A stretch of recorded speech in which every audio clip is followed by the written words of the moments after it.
Good afternoon, NABJ, and welcome to this year's NABJ Candidates Forum. My name is Dedrick Russell, and I will serve as your moderator for this afternoon. I am executive producer of community content here in Charlotte, North Carolina at WBTV, also former Region 3 director, former president of the Charlotte Area Association of Black Journalists, and former NABJ VP of broadcast. We have a lot to get to today, so let's get right to it. But before we go, I want to let you know that voting is important. Voting is important. So I want to remind you that you have until 5 p.m. Eastern Standard Time to cast your ballots. You should check your emails for the necessary link to do this. We want to let you know that if you have not received the email invite to vote, to please check your spam, and also just make sure your membership is up to date. In order to vote, you have to be a NABJ member by July 1st. We want to let you know that the results of the election will be happening through a press conference that will happen on Friday at 6 p.m. Eastern Standard Time. All right, let's get the show on the road. We will first start with our unopposed candidates. There are 6 of them. One is not with us. So what will happen is we will give 1 minute for each of the unopposed candidates to give a statement, and then we will get on to the presidential candidates. Our timekeeper for this afternoon will be Melanie, and she will give you a wrap sign. So if you hear Melanie's sweet voice say, "Wrap it up," what does that mean? Wrap it up. In TV language, we do this. So we hope that you will adhere to the rules so we can keep things moving.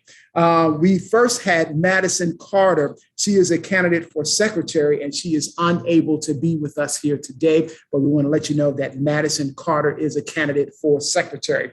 Next up, we have Eva Coleman. She's a lifestyle and culture editor with Messenger Media in Dallas, and she is a candidate for Region 3 director. Good afternoon, Eva.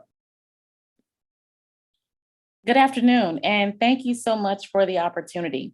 Again, my name is Eva Coleman, and I'm running for NABJ Region 3 director, or as I'd like for us to be known as, 3 the Hard Way. If you're unfamiliar, 3 the Hard Way is a blaxploitation film from the 70s in which these 3 bad brothers came together to stop a plan by people of the other persuasion of putting toxins in the water supply to eradicate our people. It's my mission to ensure that we stop any efforts to silence our voices or our stories. I've been a longtime NABJ member. I've served as deputy director under 3 different regional directors. I've also served as the National Convention chair 2 times, and I'm honored to be an educator of the year for the national organization. I do all things media in Dallas-Fort Worth, and I've done all things media from radio, TV, and newspaper, and education for 27 years. I'd love for you to vote for me, although I'm running unopposed. Your vote is a vote of confidence that you entrust me to lead us in this effort. Thank you. 3 the Hard Way. Thank you, Eva. Next, we have Tamia Folks. She is the student at the University of Wisconsin-Madison, and she is the representative, a candidate for the student representative, and I do not see Tamia. Okay. Next up, we have Brie Jackson, a national correspondent with Hearst Television in Washington, D.C., and she is a candidate for Region 1 director. Good afternoon, Brie. Good afternoon, and thanks so much for having me, and thanks for putting this on to NABJ. I'm running for Region 3 director. I'm a longtime NABJ member. I've benefited from the networking opportunities and the programs that we have at NABJ, and I just felt that this is my time, and this is an opportunity to help give back to the community that has helped me. So as in my role, hopefully, if elected, to the NABJ Region 3 director, my goal is to help other journalists and empower other journalists to continue to support journalists when it comes to the mentoring programs, but also to focus on seasoned journalists that may need help making that transition, whether it's mid-career, getting that next job, or honing your skills. That's one of my goals. Another goal is just in development to enhance the training opportunities that we have. Many of you may have taken part in the workshop that was earlier that had females in lead positions. So another part of my goal is to help make sure that females have the resources that they need. So it'd be an honor to serve as your Region 1 director. Thank you, Brie.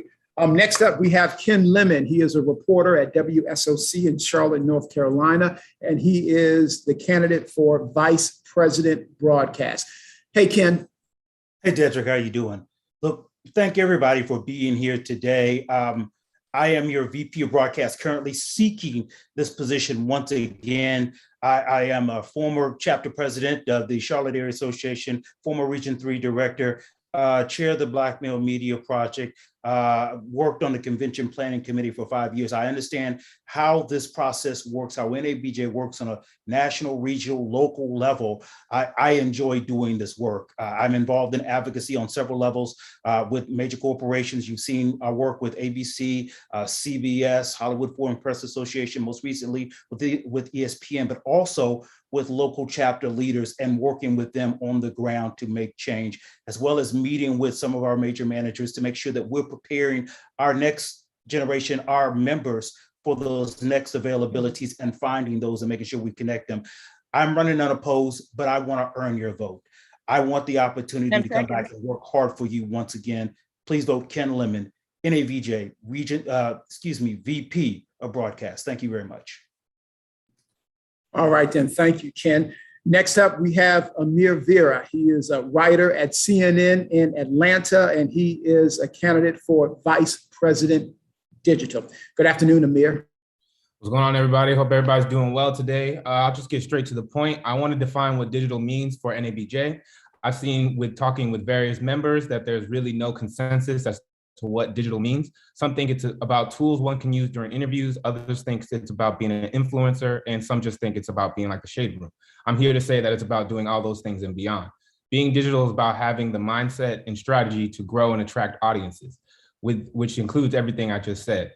I want that to be consistent throughout NABJ and journalism period, so we can not only have more diversity in the digital space, but also allow members to understand that some of their skills actually transfer into the digital space. For example, page designers at newspapers would make for great homepage editors on the digital side.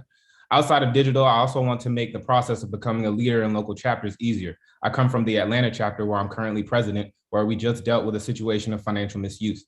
I know that that's happened to other chapters, and I want to ensure that there's language in the national bylaws so that doesn't happen again.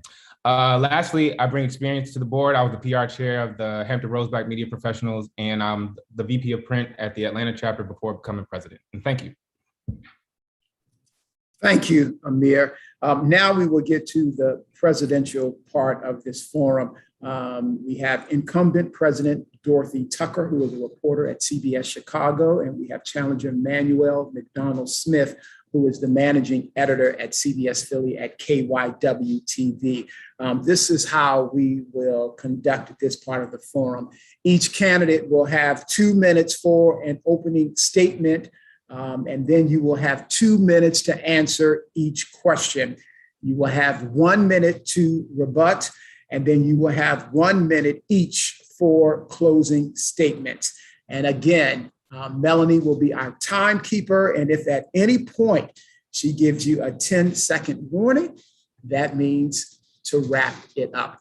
For all of the people who are viewing, you can ask questions. We're just asking you to use the question and answer feature, and we will get to your questions. Okay, well, let's start off with our 2 minutes for an opening statement. We will start with incumbent President Dorothy Tucker. Good afternoon, Dorothy.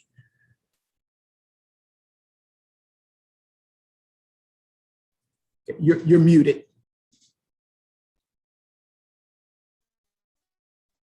All right, sorry about that. I'm actually doing this from my phone. My computer has crapped out. Okay, what a moment. All right, as I said, hello to the NABJ family. I just want to tell you, a few months ago, I received a DM on Twitter from a young sister who was considering quitting her job at a local newspaper. It was the death of George Floyd, a season of protest, and attacks on the media. They were just too much for her. She was at the breaking point when she happened to see a post for an NABJ webinar in mental health for Black journalists. She wrote, "It was the lifeline I needed." She found the webinar, she signed up for it, she found camaraderie, she found support and tools to cope with mental stress. I'm happy to say she is still working. Just a couple of days ago, I heard from a member who is starting a new job as an executive producer at a major TV market. Her new boss found her resume on the NABJ producer database. We updated our job site to give news managers direct access to the producers and editors database, and this is proof it is working. This year, more than ever before, NABJ has been here for our members. It's been a tough 2 years, but despite the challenges of a global pandemic, we've not only persevered, but in many areas, we thrived. Hundreds of you have joined us virtually through a record 50 webinars to share, explore, learn, or just connect. We held major events virtually, such as the Salute to Excellence Awards, the NABJ Founders Celebration, the Health and Education Media Institute, and joint conferences, all 4 regions, and guess what? Every one of them was free. We have continued to make our mark in the advocacy arena and seen historic hires in marquee newsrooms, as well as at small and medium companies. But much of our work has been done behind the scenes, but we're making a difference for our members. Perhaps the most significant achievement is the launch of our own digital news service, the NABJ Media Network. We're in the middle of a soft launch, and I can't wait to reveal the site to the NABJ family. It's an exciting time to be a part of NABJ, and I'd be honored to serve another term and represent the most respected journalism organization in the world. And I understand that I don't have video. Can you guys see me and hear me okay? Yes, now we can see you. Yes. Really? I wonder Yes. what was going on. All right. Okay. Thank you. Thank you, Dorothy. Now we will hear from Emmanuel Macdonald Smith, who is managing editor at CBS Philly, KYW TV. Good afternoon, Manny. And good to see you, Dedrick. And for the rest of the term, if you guys want to call me Manny, because everybody calls me Manny. Listen, it's nice to have this opportunity on the second day of convention to reintroduce myself to everybody attending NABJ, where our theme this year partly is United by Mission and Driven by Purpose. And I think Driven by Purpose describes who I am and why I'm running for president. You know, I was just thinking in the back of my mind, outside of the virtual conventions, I don't think I've ever really attended an NABJ convention because I've always volunteered as a special honors producer because I feel united by mission and driven by purpose to kind of serve the organization in a bigger role. I've served on many committees, including Special Honors Committee, most recently as a chairperson, and have always gotten excited and been passionate about serving our members as NABJ. So when I run at NABJ, when I decided to run for president and say, hey, I want to focus on accountability, accessibility, and transparency, it's not something that I just made up. It's because that's what I hear from my other fellow members and from the things I feel as a member when you want the organization to value its membership more. When I say that NABJ's president should be focusing primarily on good paying, full-time jobs with benefits for members, I'm not saying that just because I'm making it up. It's because that's what members need, and I hear them say that. When I say that I want members to have more timely, relevant programming that has immediate impact on their careers, it's what they deserve. We all deserve an agenda that's driven by member needs and not sponsor wants. That's not a crazy idea. It's something that members have been saying for a very, very long time. It's not that I disagree or dislike Dorothy or any member of the current board. I disagree in how we lead this organization. I disagree that we put members first all the time. I disagree that we're giving them the value and return and investment for their membership and time. 10 seconds. I want to be able to change that as NABJ president. Thank you, Manny. First question. NABJ has organized virtual events like this convention to continue operating in the pandemic. Many would argue something is lost when organizations like ours can't do business in person. So tell us, what are your thoughts on making up for what's been lost by that lack of in-person contact and ability to network? We'll start with President Tucker, and then we'll go with Manny. You have 2 minutes to respond. You know, throughout the last 18 months or so, I will tell you, while we have been in the middle of a global pandemic, I have never been more excited about just how our ending to this. Yes, we do look, and what I have been most proud of is that our members have pivoted. As I said in the opening, we've had more than 50 webinars. We've had hundreds of our members who have shown up for those webinars. At the same time, if you look at it on a chapter level, members are continuing to be engaged. They're still holding their meetings virtually. And it is because as journalists, we know how to pivot. And as a leader, the thing that I had to do was take advantage of where we were. You can either sit back and cry, or you can figure out how to make things happen. And that's what we did at NABJ. We decided to have the regionals virtually, with the media institutes virtually, just waiting for the moment where we could do something. Remember, there was a time when, my opponent and some of his supporters were saying, we should be in person, and ignoring the science. Our safety of our members is utmost to me, and it's difficult decisions that you have to make to say, this is not the time for us to be in person, even though we would long to be in person. Time and time again, you have to say, we have to do the right thing. We were supposed to have a party in Houston on Saturday, just a couple of days from now. I looked at the data, I looked at the information that was out. The Delta virus is real. So unfortunately, we had to cancel that as well. But I am, I'm convinced that when we finally meet, it will be fantastic. We will make up for love. We will continue to network in person, continue to engage virtually. That's what you have to do. Okay, thank you, Dorothy. Manny, tell me, what are your thoughts on making up for what's been lost by that lack of in-person contact and ability to network? What is your response? Dedrick, I do have a plan. I just want to respond to something Dorothy's accused me of saying, of ignoring the science and advocating for in-person events. Just want to add that I'm an immune compromised person with children at home who are not yet eligible for the vaccine. So I've never advocated for that.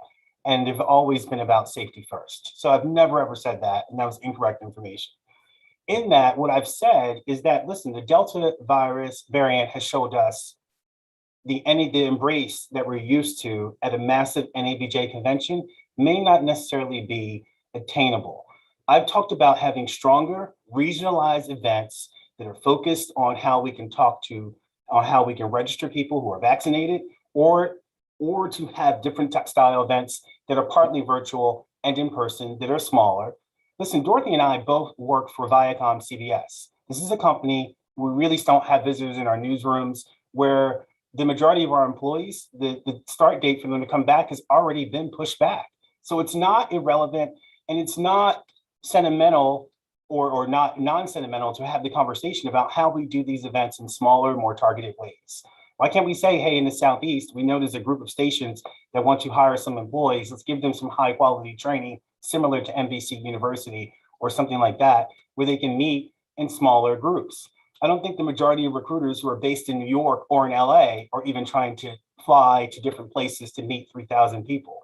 We're all trying to figure out smaller, safer, and more impactful ways to do these things in person. We can do NABJs, smaller NABJs, some in person, all including a digital component. Every hotel room has a live streaming capability. So we can do what's best for our members in a smaller format and keep being prepared and keep working for the day. We can have a bigger convention, but not just say, hey, you know what, because we can't plan around Delta, that there is going to be no in-person events at all forever. Thank you. Would you like to rebut, Dorothy? Absolutely. The idea of us kind of tossing national conventions out of the window and only doing regional conventions, I'm sorry. I think that, we already have regional conferences, and that's good. We already have media institutes where we can gather in small groups. We've had the writing boot camp. We gather in small groups, but it is imperative, critical that we all meet on a national level.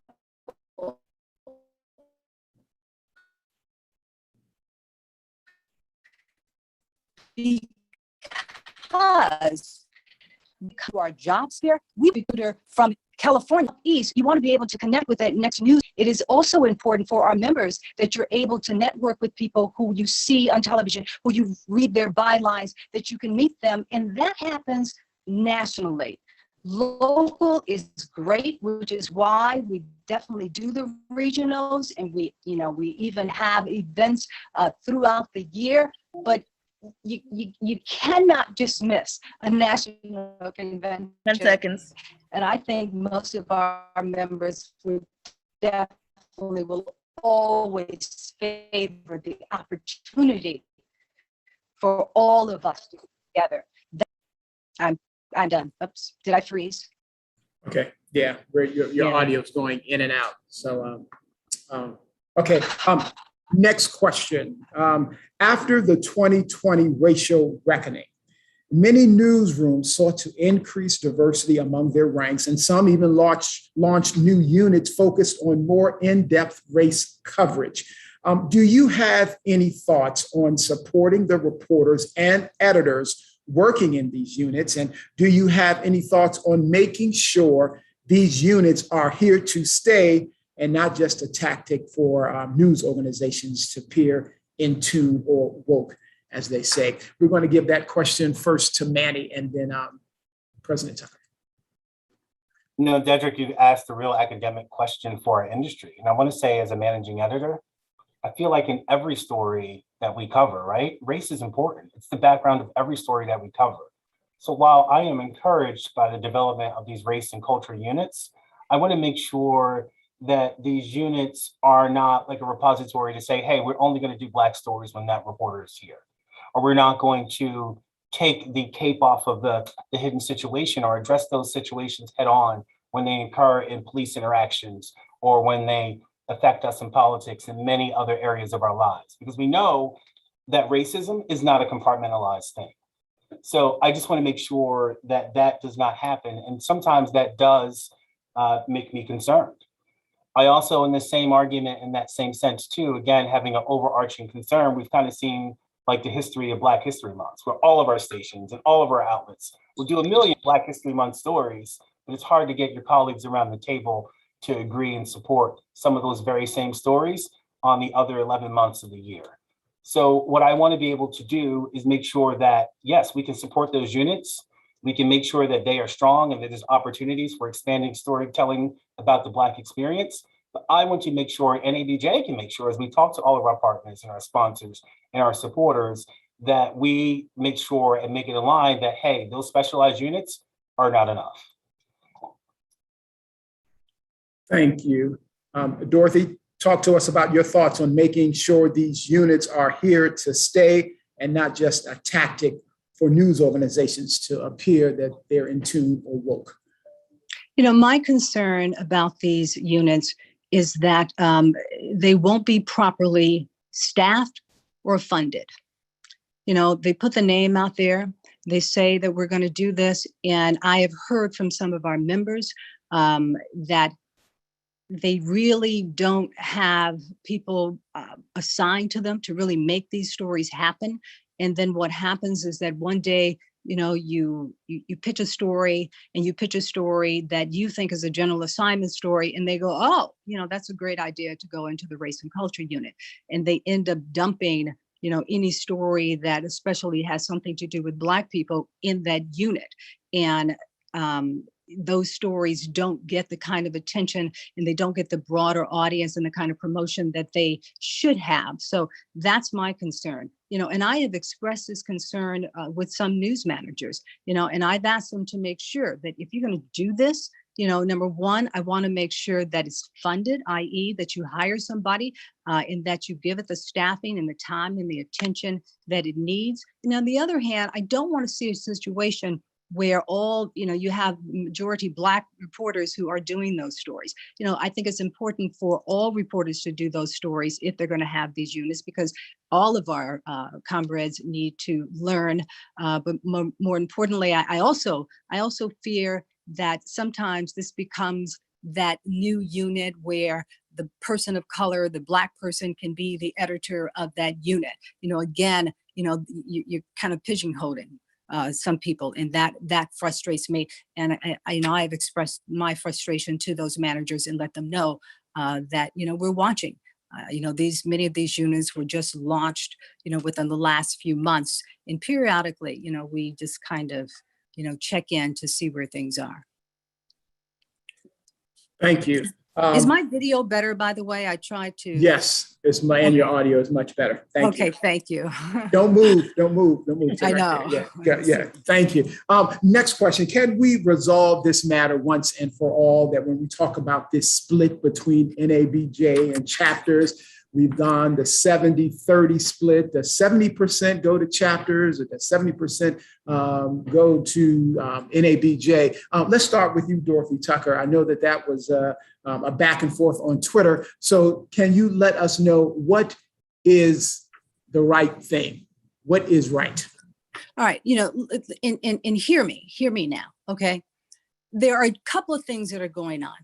At the top of the list is that, as I always do, I listen to our members who have raised concerns. This is a situation that needs to be cleared up. It needs to be fixed. It does need some attention. A couple of months ago, I asked Michelle Fitzhugh Craig, our parliamentarian, to look at this, to talk to the chapters, the conversations that she started to have, because we have got to come up with something. Where this information or where the disconnect is, if you look at the chapter handbook, in the chapter handbook, it says that during a regional, there will be a 50-50 split. That's in the chapter handbook. Anybody can pull it up. But it does not go on to say, well, does it depend on what sponsors come in, who brings the sponsor in? There's no real explanation there. In 2019, in November, the board said, you know what, we think this should be better so that the regionals, so that the chapters that are putting on regionals will feel better, be made whole, it will be fair.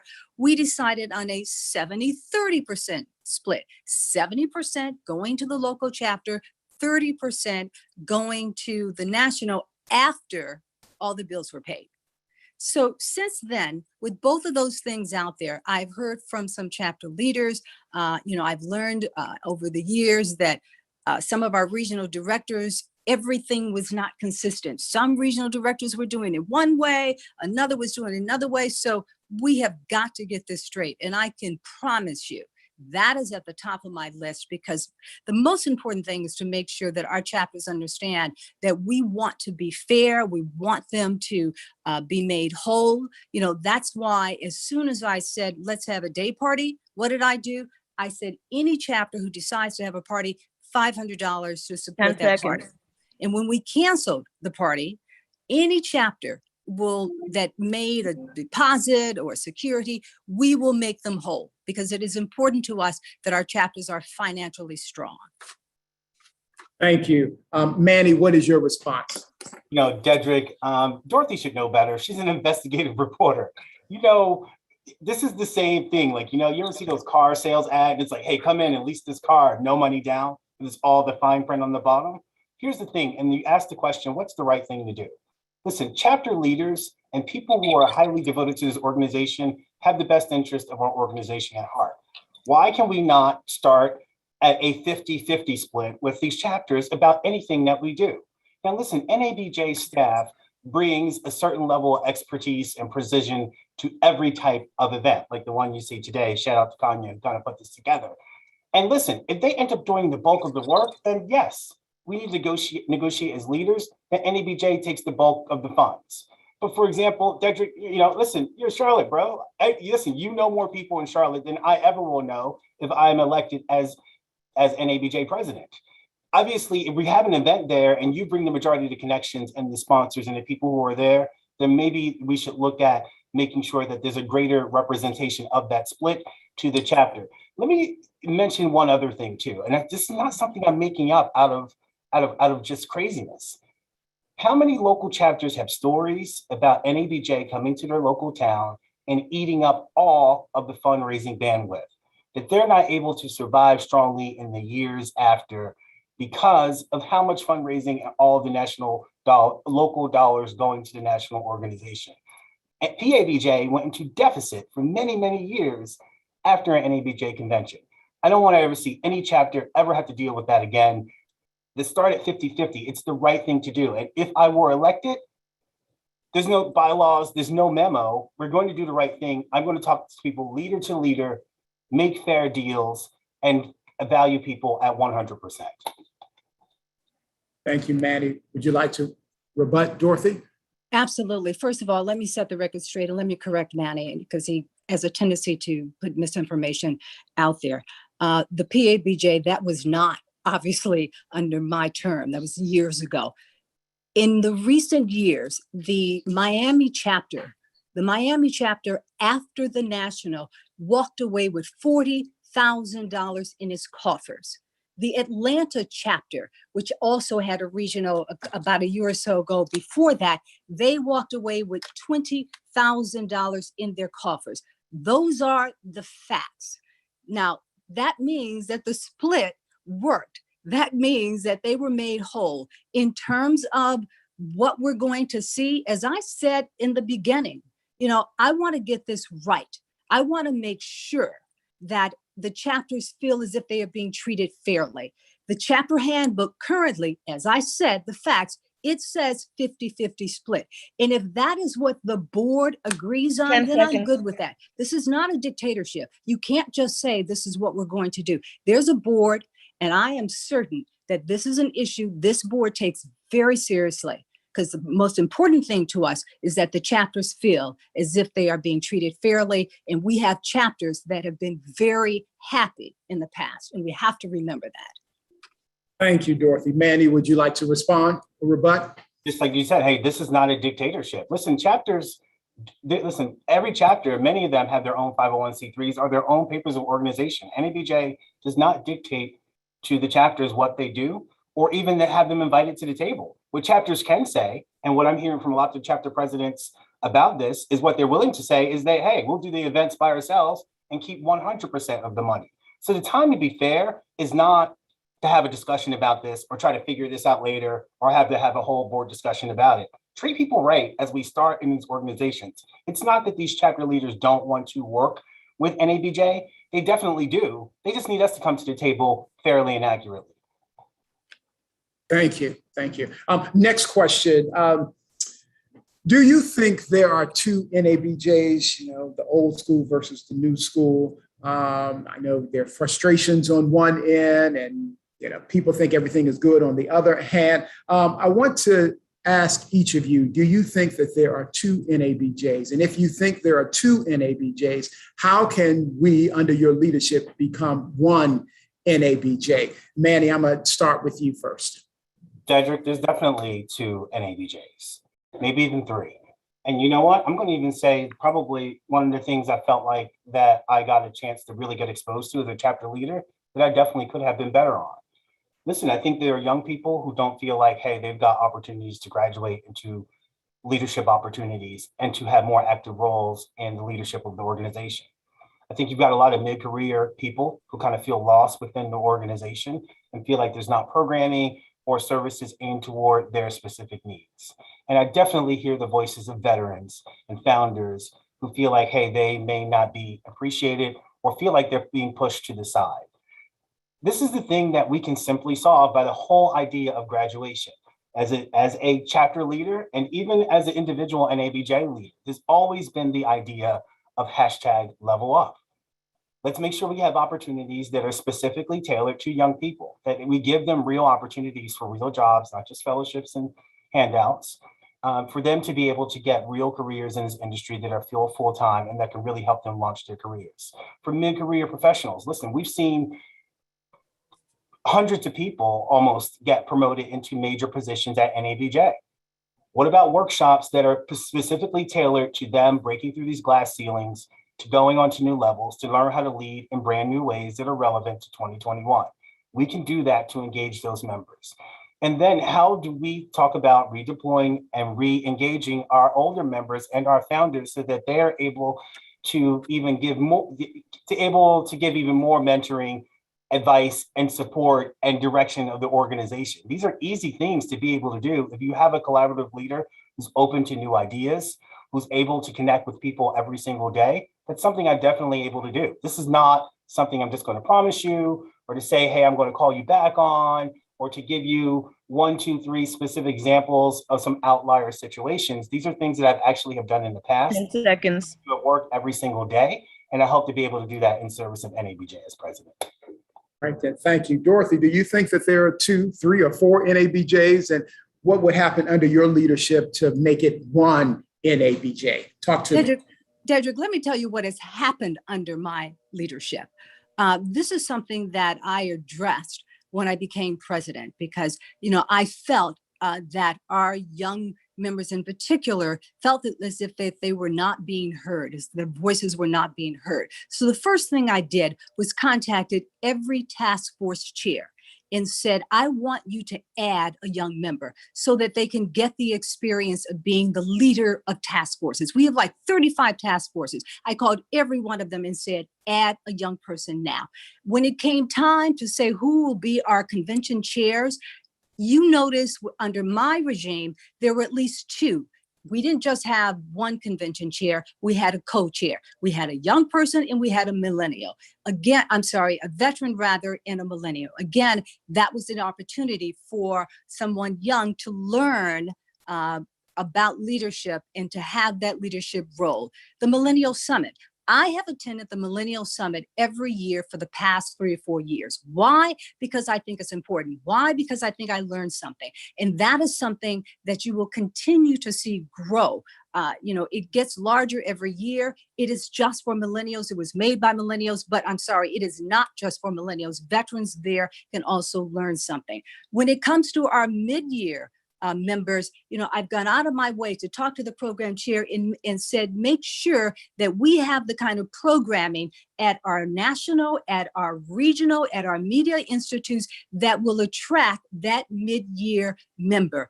As for veterans, we started a leadership academy. We did this last year. This is the second year we're doing it, a leadership academy for broadcasters so that they would be able, your EPs and your assistant news directors, talk about, I forget the phrase that he used, but the bottom line is that they are able to see those role models. They are able to learn. And finally, we have a master class for editors. The editors database, they put on a master class aimed at print and digital members so that we can hear from those who are at the top and they can learn. So, it's not about what am I going to do? All you have to do is look at what I have done. Thank you. Thank you. I have a question for each one of you. Dorothy, we'll start with you. In the president's update, I know you say that there's NABJ is looking at a $1.2 million surplus. Tell me, what is the plan to continue that income, to sustain all of the reinvestments that's going on? What is the plan to keep the revenue going on so we can fund all of those reinvestments that you listed? At the top of the list is the NABJ Media Network. That is our own digital. That's our own digital news service. We have been saying in this organization for years, we should have our own, we should have our own. We now have our own. We're going to have our own news service, and we're going to hire freelancers to do original stories. We're going to aggregate content. But here's the great thing about that, and this is where the game changer is. This is going to be a new revenue stream for us because we are going to charge advertisers and we are going to make money from the NABJ Media Network. That's going to be the most important thing that you're going to see. We also, on the other hand, are looking at some other revenue streams. I will tell you, the one thing I did in my administration was say, okay, let's increase the number of webinars. We're in the middle of this pandemic, so let's do some sponsored webinars. We have tripled the amount of money that we're made from sponsored webinars, and that is another revenue stream. The NABJ store. We were only selling NABJ merchandise at a conference. It was kind of a duh moment. Why not open up our own store so that we can sell it year round? So once again, we have a new revenue stream year round. And as always, we will continue. And what's been great about this staff, about this current board that we have been really fortunate to bring in some new partners, some new non-media partners. We have seen more than $100,000 from Apple, from Facebook, from Craigslist, and that also helps the bottom line. Thank you. Manny, would you like to say anything about that? Cedric, I would like to respond. And again, this is the difference between Dorothy and I, where I feel like the motivations behind these things are disingenuous. Again, listen, she talked about, hey, we're going to do this big NABJ media network and it's about exposure for members. No, it's not. It's about her charging advertisers and getting money for the organization. Can we be doing both things at once? We talked about, hey, let's do more webinars for members. Nope, it's not about that when it comes to the national office. It's about getting more sponsored webinars, about subjects that sponsors want to pay for and not that members want to be able to talk about. The biggest thing that she talks about is this NABJ producer database. Listen, Dedrick, there are people within Dorothy and I's own company who are desperate to hire immediately producers and on-air staff of color. But you know what? They can't get access to those qualified candidates because NABJ charges a fee to access those jobs. That's unfair. That's the organization not working on behalf of its members. It's not right. I'm not saying make everything free and make things and be fiscally 10 seconds. What I'm saying is that members pay $100 per year to support the organization. We can find ways to do things that have their first benefit in mind. Would you like to rebut, Dorothy? Yeah, let me just point out, let's first start with the producer database and the editors database. These big media companies, they are multi-million-dollar companies. And guess what? They have recruiting budgets.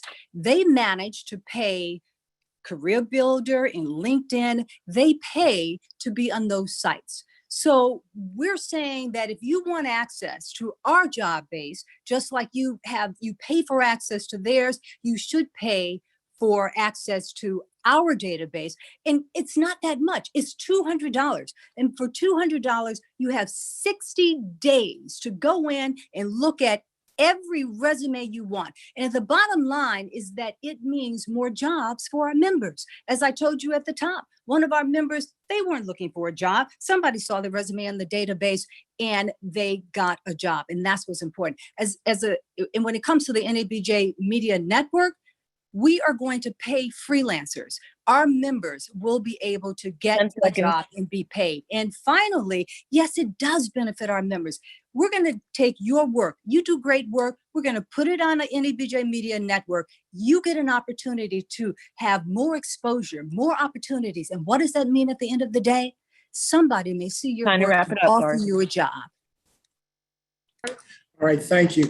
Next question is for Manny. Manny, on Twitter, you posted a video talking about the reasons you should be elected. And you said that you have the courage, connections, and experience. Can you tell me briefly, what connections do you have in order to advocate for NABJ, to get to the places where NABJ needs to go? Can you explain that? Talk to me about that, sir.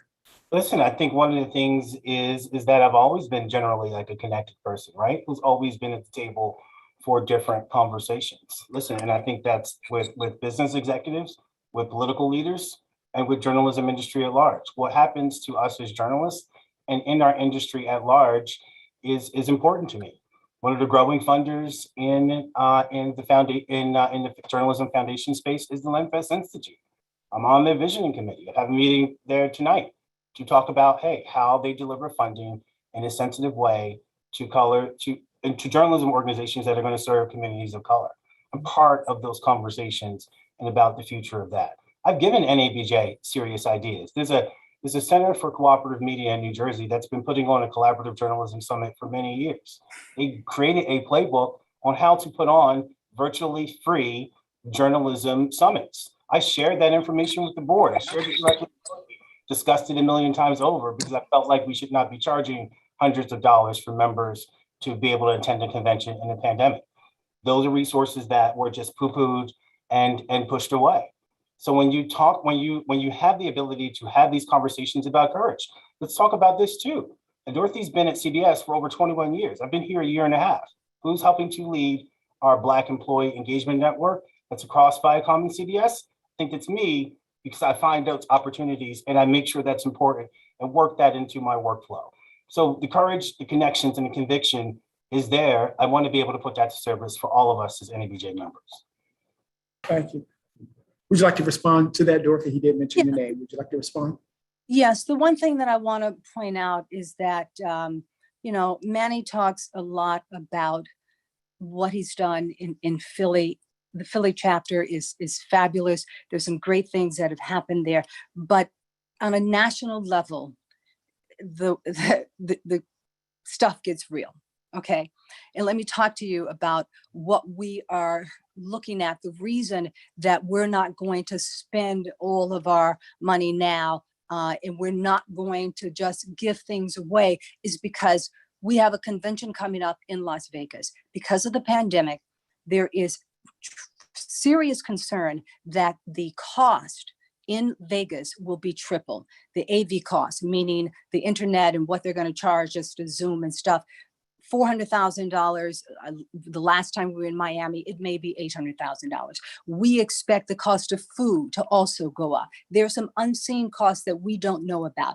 If you run your house the way you should run your house, you have to be fiscally prudent.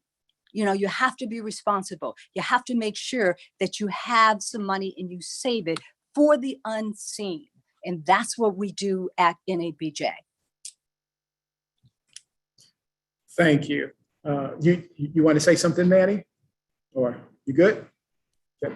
I do want to respond, because I think in this sense, again, we talk about like being transparent and how we do these things.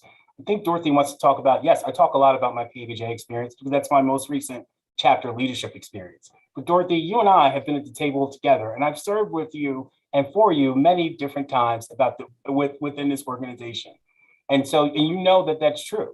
And so when we talk about convention, let's talk about how we run the organization fiscally. Members don't get real convention rates because NABJ is not transparent in the fact that when they go to these hotels, there's a block of rooms that has to be set aside at free charge for board members.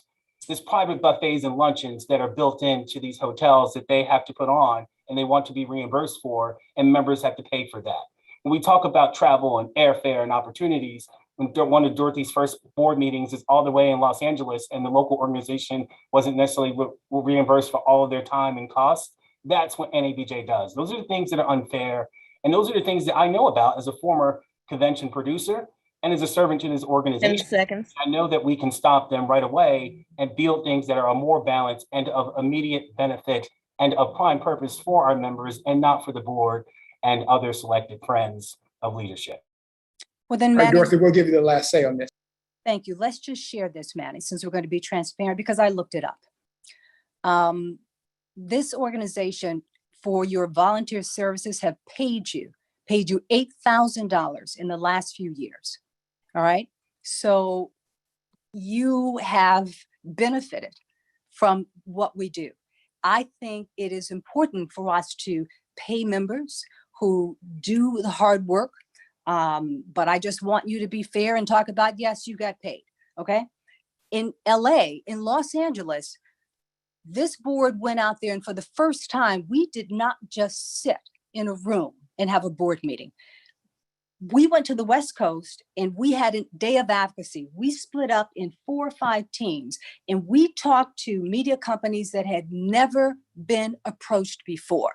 The reason we did that was to make sure that we would make a connection with them and we would start a relationship. So again, we could create a space for our members to have more jobs. We did the same 10 thing seconds. in Birmingham. And had there not been a pandemic, we would have done the same thing in every city that we visited, every one of them. Dedrick, this is can I respond? Because that's a serious point that Dorothy has brought up. One last time. Yeah, we'll give you the last, and just we'll do it 30 seconds in 30 seconds. Says, hey, I made $8,000. Like, listen, over 8 years, like that's reimbursement for my travel costs. NBC Universal paid me to work with NABJ for those times. I've taken my personal vacation time to work on behalf of the organization. So don't pretend like you gave me a check. And let's talk about that. How long have you been on the board, Dorothy? When is the last time you actually paid for a convention registration? I'm a lifetime member. What's the value of that? I paid a few thousand. I just think it's disingenuous. I worked with you before. That you put out a number. Okay, Manny. Okay, Manny. Let Dorothy respond, and then we will move on. Dorothy, you have 30 seconds to respond. Okay. I think our members should get paid. There are certain jobs that our members volunteer for. They give up their time. They travel. They should get paid. I just think it's important for Manny to point out, like he pointed out the rest of the numbers, that he too got paid. That's all that I'm saying. As for me and my registration, I paid registration every year because, as a matter of fact, you may not know this, but on the board, all board members pay for their own registration. And I decided to become a lifetime member a 10 couple of seconds. years ago so that I wouldn't have to keep paying for registration. So hopefully, I'll live 10 more years or so and get my money out of it. But, those are just the facts. Okay, thank you. We are moving on. We love the healthy discussion. It is good. Let's go to some questions from our members. If you have a question, you can use the Q&A feature. Anthony Bailey writes, how important is expanding the weather offerings within NABJ to you? We'll start with Dorothy. How important is expanding the weather offerings within NABJ to you? Well, let me point out that we had never had a weather task force until my administration. Last year during the convention, I can't remember the name of the brother, but he came to me and missed the deadline and wanted to make sure that we would have a weather session. It was too late to get it on the grid. So I suggested that let's do something off the grid, let's promote it, and let's make sure that we serve our weather, our meteorologists in our organization. Now there is a weather and climate task force, which I am fully behind. I applaud them for being there. I think it's important that they continue to grow. I will tell you what I would like to see is that now that they're at the national, now that it's a task force, they should be at every regional, and we have 4 of them. So I want to make sure that we see more and more. So again, that we can serve that membership because it is important for us to serve those members who sometimes feel like they are underrepresented. So the bottom line is that I supported it and I continue to support it. And I want to make sure that all of the weather and climate members meet their needs and we see them at other conferences. We should be seeing more webinars. I'm for all of that. All right, and thank you. Manny, tell me, how important is expanding the weather offerings within NABJ to you? Dedrick, it's critically important. If you guys notice, I'm at work today. Why I'm at the work? Because I'm in Philadelphia and we had another confirmed tornado just come through our region. What's interesting is that this affects communities of color in a dramatic way because unlike in other places where you have established natural disasters, a lot of people get caught in that gap when there's not a FEMA or a state agency or places to give them help. I want to make sure that we're telling stories about those folks and getting answers for them today. And that's why I'm here.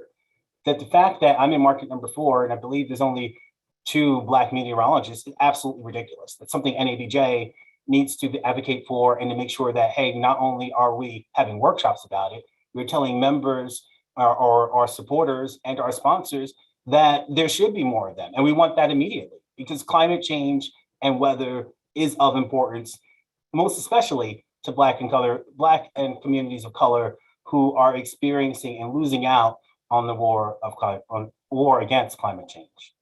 Right then, thank you. Our next question is from Hillary Powell. Candidates, what are the innovative, timely ways we can continue to support the Black press? What are the innovative, timely ways we can continue to support the Black press? We'll start with you, Manny. Dedrick, I've always said that as Black people, we are stronger when we own the stories that are told for and about us. I don't think in that sense, and even though I work at a mainstream organization, listen, I'm here to tell mainstream stories. For us to be able to give Black experience stories the full attention and opportunity and time that they deserve, that's going to have to come through entrepreneurial efforts, through efforts that are organic through the Black press. But what I also want to do is have a conversation with the Black press too, is directly here in the sense, listen, I'd like to be able to work for a Black company. I think a lot of people watching this webinar would, but we need to talk about, hey, how those Black companies treat Black journalists and that they are working on strategies to make sure that they are comfortable, welcoming places where we can do our best work. So it's a two-way conversation, one we definitely can have, and there is a way forward. Thank you, Dorothy. What are the innovative, timely ways we can continue to support the Black press? Well, once again, we're already doing it, Dedrick. One of the things we did just a few months ago was to go out and get funding for the Black press. We gave out $187,000, I believe, to the Black press. These are Black journalists who had some ideas that they needed funded. It went to some of our members who have their own publications to help them out. We put money behind all that talk about support. On top of that, we just created the NABJ Entrepreneur Network. The NABJ Entrepreneur Network is a program that we're doing for our members who have their own digital sites. That's going to happen in September. There's a program session that's going on Saturday. I will tell you, probably many of those in our first class are people who come out of the Black press. It is another way for us to support the Black press and, more importantly, support entrepreneurs, because we know that our members may not go through the traditional route. So we want to make sure that we are supporting them, that we are encouraging them, and it is about providing the kind of programs that they need to grow, and also providing the money to allow them to do the work that they need to do. Thank you. Our next question is from Steve Jefferson. What is the president's role when it comes to advocating for members who experience discrimination at work? What is the president's role when it comes to advocating for members who experience discrimination at work? We'll start with you, Dorothy. You know, that's my passion. We have spent the last couple of years making advocacy the priority that it should be. We have literally talked to numerous newsrooms. And what you really need to know is that there are times when you see the headlines, and you see the ABCs and the CBS and such. What you don't see is what we do behind the scenes. You don't see the small conversations that we have, this entire board, depending on what region it's in, with the Bloomberg and the Cleveland Times, the Cleveland Plain Dealer, Tegna stations and Sinclair stations. Again, they're not public, but we are having those conversations. So what we did in Chapter Day, we had Chapter Day in January. I made sure to bring on the chair of our media monitoring committee. And he presented a class on how to deal with incidents that come up. So he actually provided, and I'll send it back out again because I recently found it. He actually provided about a dozen tips on if there is an incident that happens in your area, you make this phone call, you write this kind of statement, you follow up here. These are the things we do because we want to make sure that we arm chapter leaders with the information they need to fight. And they then call us, and we're swooping in and making sure that we are the backup. On top of that, we also established a media complaint form. What's that? We tweeted that out and we put that out to make sure that our members know. Sometimes you don't want to go public, but you can anonymously say, or you can fill out the form. And I have a spreadsheet. I have a spreadsheet of probably about 20 or 30 different incidents that have happened around the country. And we make sure that we follow up and we call. And then again, we have the conversation with that manager. And when you see little thing happening in your newsroom, sometimes you probably don't know that NABJ had a hand in it, but we probably did. As a matter of fact, I recently brought on a per diem person to make sure that we were calling everybody and we were following up so that we can 10 seconds, Dorothy. Are listened to and that we respond to all of their complaints. Thank you. Manny, what's your response? I think as president, I'm not going to shy away, but that responsibility of, as the leader of the organization, is protecting and shielding our members from these opportunities. All of this advocacy work cannot be only reactionary. I think in a sense, it's sad in the sense that, hey, we've got to wait for a database or for someone to fill out a form to be able to respond to immediate concerns about diversity.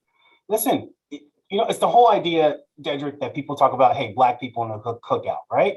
If I'm hosting the cookout, here are the rules that come to the cookout.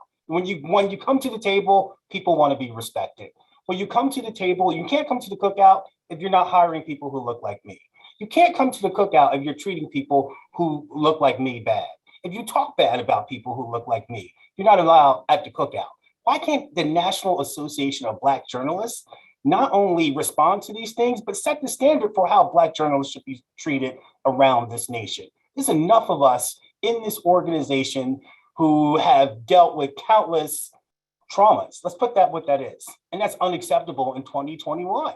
It's okay to say, hey, we want to be treated in a certain way, in a certain light. We demand this not only for us in the profession, but also for our communities.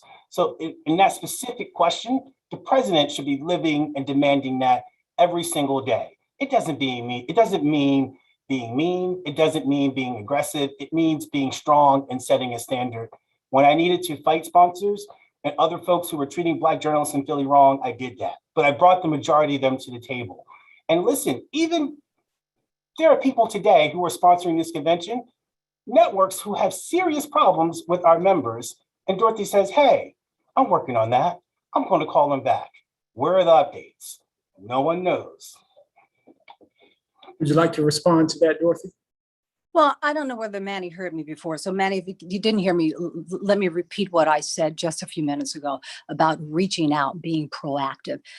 When we went to Los Angeles, we held for the first time an advocacy day, and we talked to at least 5 or 6 newsrooms that we had never before communicated with. We were proactive. We did the same thing in Birmingham. There were at least 5 or 6 different newspapers and televisions. We visited every television station in Birmingham, and we talked to at least 3 newspapers in Birmingham proactively so that we could establish those relationships. And follow up, I don't know how you're missing it, but if you look at our social media, you see there have been changes at the networks where we have been involved. You know, there are people who are in positions because of the advocacy that we had. There are people who were promoted after some of the advocacy that we had. You know, I don't want to name names, but I think it's pretty clear. You know, so I'm not quite sure. You know what you're talking about in not following up. It's there, and I can tell you, I have a meeting next week again, a 3rd meeting with ESPN, and I have a 5th meeting with HPFA. That's the Hollywood Foreign Press Association. We continue to meet, and when you see some things, wrap it up, Dorothy. Because of our conversations, because of our advocacy. I want to ask you a question, Manny. So are you saying that if sponsors do not treat our members right, they should not be invited to the cookout or invited to the convention? Is that what I'm hearing? A big example of that is, hey, listen, we are partners in diversity with someone, and I want to make sure that I'm not saying this in some fringe way, because I put this into practice when I cook as PABJ president. Hey, listen, everybody's got diversity issues, and our local and national organizations are partners in helping them to be accountable. But hey, you know what? When something goes wrong, for example, namely given the Philadelphia Inquirer, the day that Black journalists started tweeting and complaining about it publicly and to PABJ, I texted the owner and the publisher of the Inquirer to set up a meeting. We're not waiting through HR channels and for weeks to have meetings while my members are going through trauma. We're going to talk about them sooner rather than later. And they're going to know that when I come to the table, I'm serious about that. You know, the funny thing about these meetings that Dorothy talks about, they never really talk about, hey, punishing anybody for these racial transgressions or changes actually happening in a big way. It always turns out is, oh, you know what? We'll treat Black journalists bad, but let's give NABJ a fellowship. Let's treat Black journalists bad, but we'll fund a scholarship. That's not the way to do things. We can make sure that they do things that treats their current employees right, that makes them recruit in a more diverse fashion that's representative, and that they know that, hey, NABJ Time's up, Manny. Smiling guy in the corner, but we're actually the folks to hold them accountable. Hey, Dorothy, tell me, what is your response to that? If sponsors don't treat our members right, should they be still invited to the cookout? Talk to me about that. You know, Dedrick, my style is to make sure that we have engagement, that we have conversations, because that gets results. If you look at the people who were fired at some of the big network stations, if you look at the people who were hired, I think it's important for us to make sure that they remain at the cookout so that we can continue to get results. If you say, don't come in here anymore, then what is that going to mean for our members? We want to make sure that we protect our members. We have members at those different media companies. So it is important to us that we keep pushing, and you can see the results. You can see what's happening. You can see people getting promoted. You can see 10 people, seconds. historic hires. So that is why you have to keep talking. Right. Thank you. The next question is from Denise Clay Murray. And I'm going to read her question in its entirety. Based on this forum and others, I feel like I have to ask the following question. Every election year, we have contests in which one person wins, another loses, and things remain static. Now, the person who lost has usually brought up issues that the winner may not have thought of. And they're important issues because if they were not, they wouldn't have been part of the campaign. Yet it seems that after these elections, the person who lost, and by extension, their issues, go away. If there's anything contributing to the perception of multiple NABJs, it's that. So my question is, if you win the office, what will you do to integrate the person who lost, and by extension, their issues, into your plans? I would like specifics, please. And we'll start with you, Manny. What would I do to implement Dorothy's plans? Listen, Dorothy has had some successes. I would say that as NABJ president, she's done some things that I think that people greatly like, and definitely they will certainly continue. I'm sure there's other things that I don't know about directly that she has planned that deserve to continue. And we go over. We don't wipe out an administration just because a new one starts. This is a conversation about how we move NABJ forward in a new, better way that's focused on members first.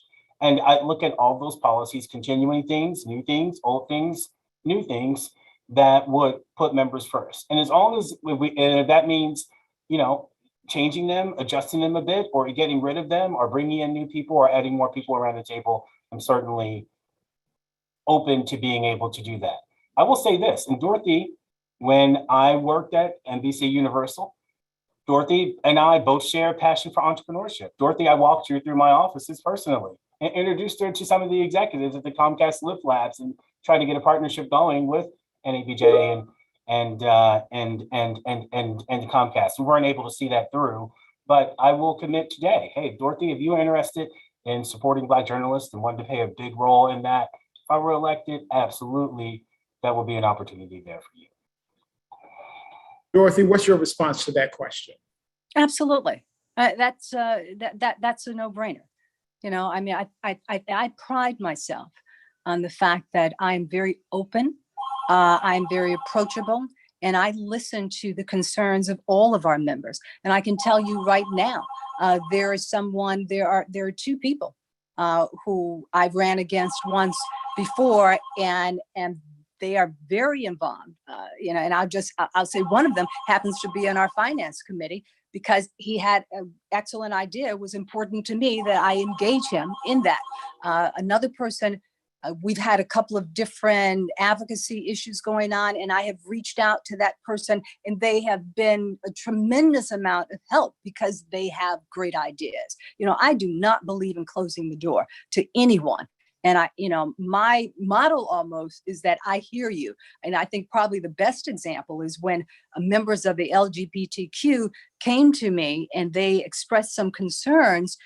I didn't just put out a statement that says, okay, we deplored this and we deplore that. I took some time to make sure that we upgraded our code of conduct.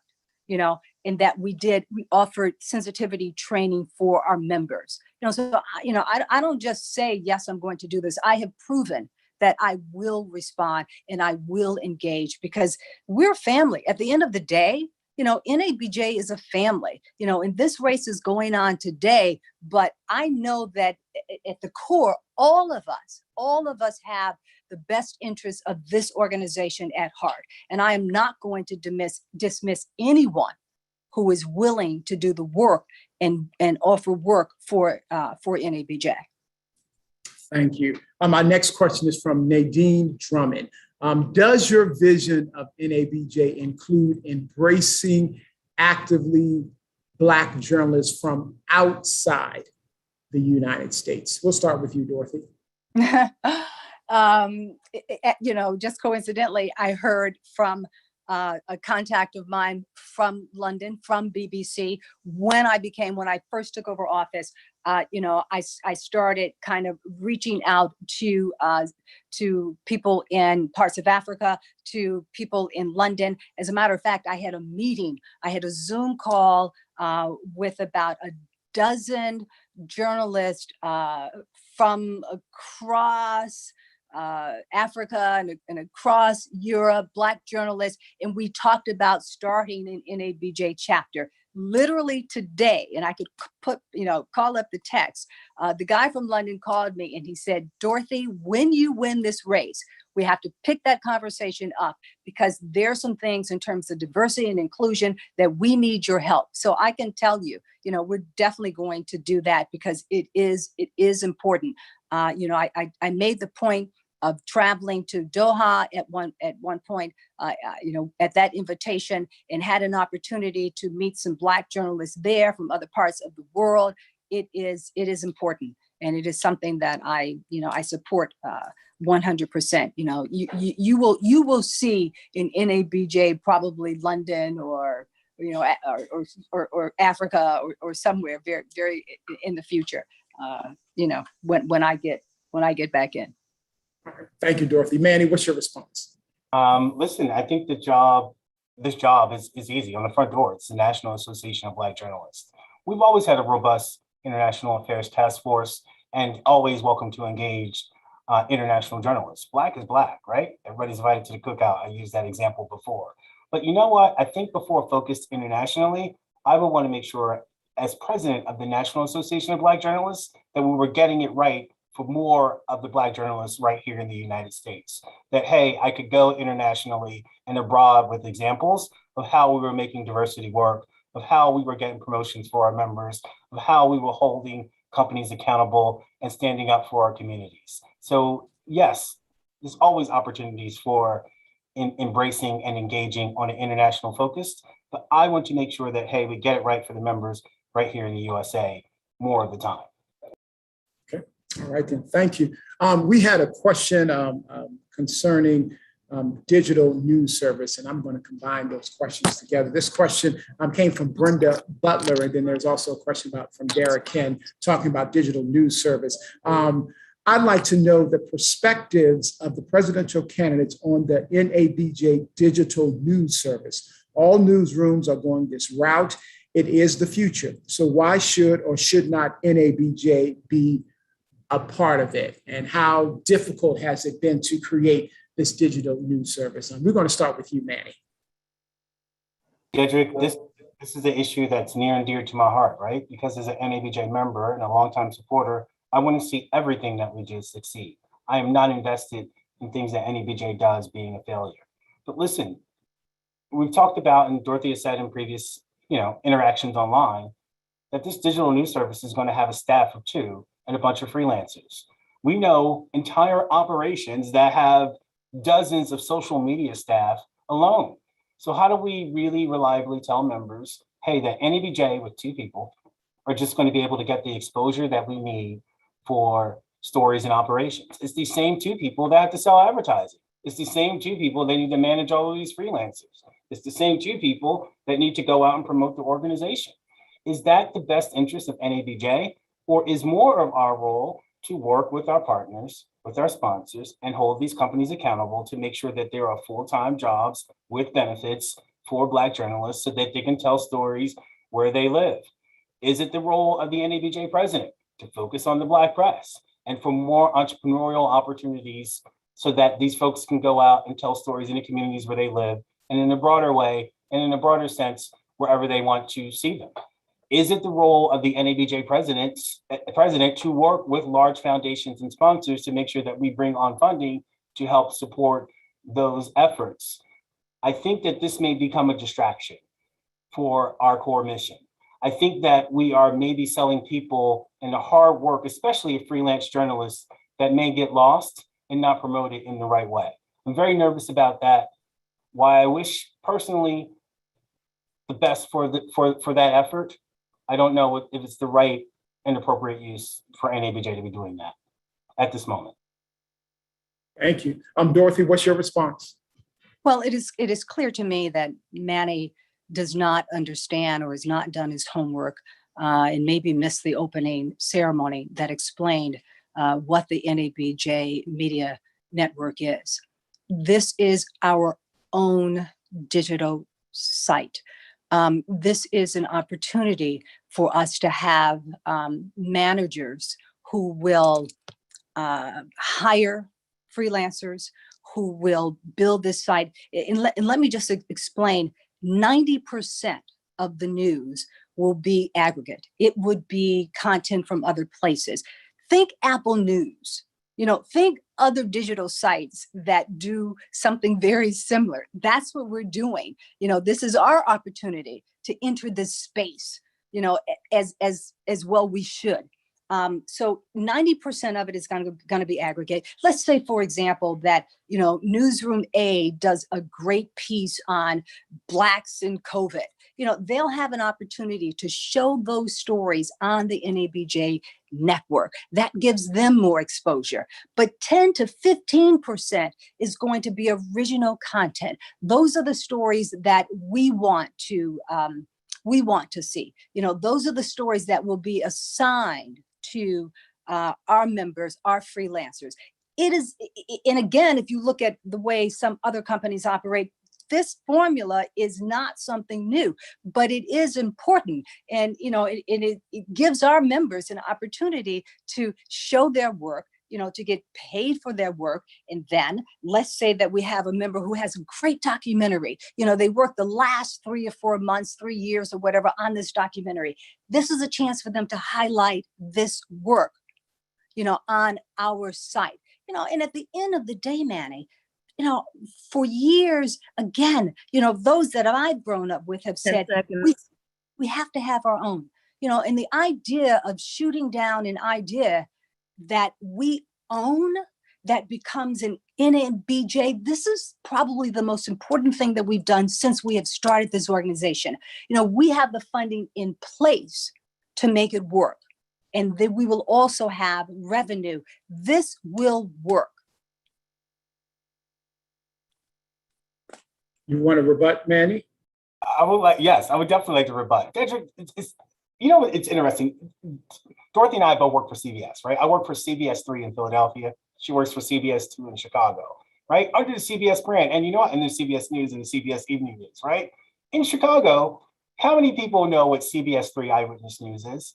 They don't care, because we've got a marketing effort that's focused here to the Delaware Valley that's taken many amounts of money, many years of time, much of that continuing effort. The same with Dorothy, with CBS 2 in Chicago. And there's a whole separate effort within Viacom CBS for people to get to know the branding that happens at BET and Showtime and our other related networks. I know that, by the way, because I'm part of our diversity committee and help to review those ads and create the content. That's how I make some of those connections. But in all of that, for Dorothy to say, hey, this is the most important thing we've done, yes, it's a great pat on the back for NABJ.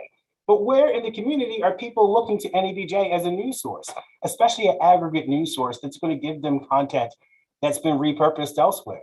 Consumers are smart. They get pings and texts to their phones. You can look at mine. Mine has been going off all day with many 10 different seconds. news sources. How are we going to be able to really realistically compete with those types of operations? And is that the best use of our time?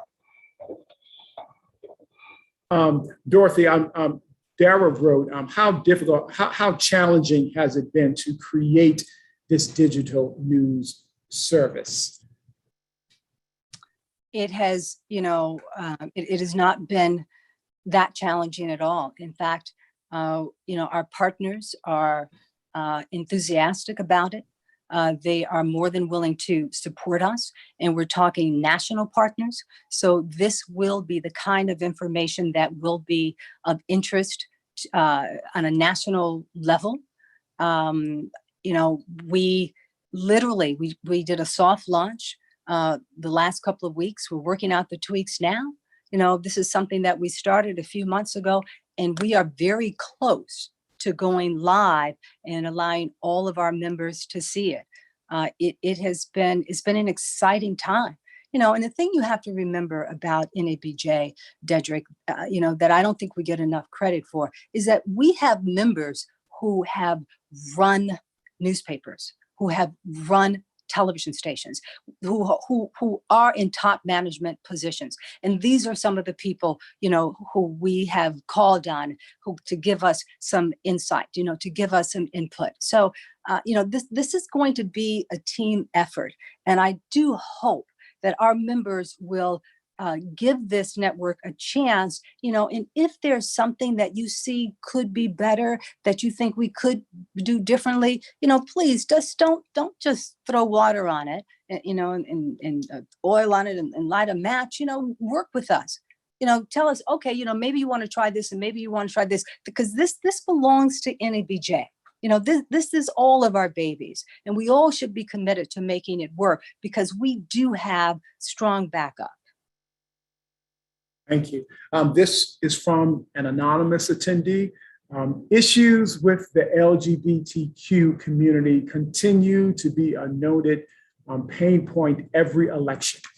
President Tucker has spoken at length about her inclusion efforts in her first term, but in the NABJ Monitor story published yesterday, Region 4 Director and co-chair of the LGBTQ Task Force, Tre'vell Anderson, said other board members misgender them and use the wrong pronouns. To both candidates, what are you going to do to ensure NABJ is a supportive family for all Black journalists? We'll start with you, Manny. I engender this every day, right? And running a big city newsroom, right? We've got to do what's right? We got to protect the people who are here. We've got to protect the interests of the communities that we cover. And we've got to uphold the journalistic standard. And the way you do that is by doing what's right. I think in the sense that, Dorothy keeps going on and on about, we had to have an LGBTQ sensitivity training. I did not need to have one as a president because I did not tolerate or accept that type of behavior. And even after that training, I'm just reading some of the tweets here from a lot of different members after Dorothy's training. Hey, NABJ 21 could have had at least one LGBTQ media panel. It's been at least 2 years since they've had one. If we were really embracing that as leadership, if we were demanding that from the people who serve with us, that would not have happened. Even we hearing here that every member, some of the main members, executive board members who had a history of reported homophobia, didn't even attend the LGBTQ sensitivity training. I don't understand how, as president, you're not holding yourself responsible for making sure those folks who are problematic are at the table. You cannot serve, you cannot come to the cookout unless you're going to play by the fair rules that we established together as an organization. Again, Dedrick, the funny part is, and I kind of see this as a manager, right? At work, I've got to kind of deal with unions and rules and all these other things, right? NABJ is a membership organization. If something's not right, we can attack it head on. And it's by me confronting that right head on and making sure we're doing the right thing in the best interest of our members almost all the time. The job is actually simpler. So there doesn't have to need a committee. You don't have to need a training. You can say, hey, we're not going to do that because everyone is welcome here. Everyone is included here. I don't want anybody walking away from NABJ feeling unsafe, feeling that they were treated unfair, feeling that they were not being engaged, because that's a failure of the organization as a whole. And as the president, I will be responsible for that. So I want to make sure that no one walks away feeling that. And if it does happen, it's something for my table and for me to be able to address right away. Thank you, sir. Dorothy, what are you going to do to ensure NABJ is a supportive family for all Black journalists? I think we've already done it. I think we are doing it. and we continue to do the work. First of all, Manny was the president of a local chapter, and I'm happy to hear that there were no issues there. But I am the president of 4,100 Black journalists. And I can tell you that while the vast majority may not have issues, there were some issues. And there were issues that had been going on for a very long time, long before I became president. But the buck stops here. And when I heard about them, I said, it is time to stop and it is time to do something. It was clear to me that just issuing a statement, saying that we won't tolerate this was not enough. There were people, in my opinion, who needed that sensitivity training.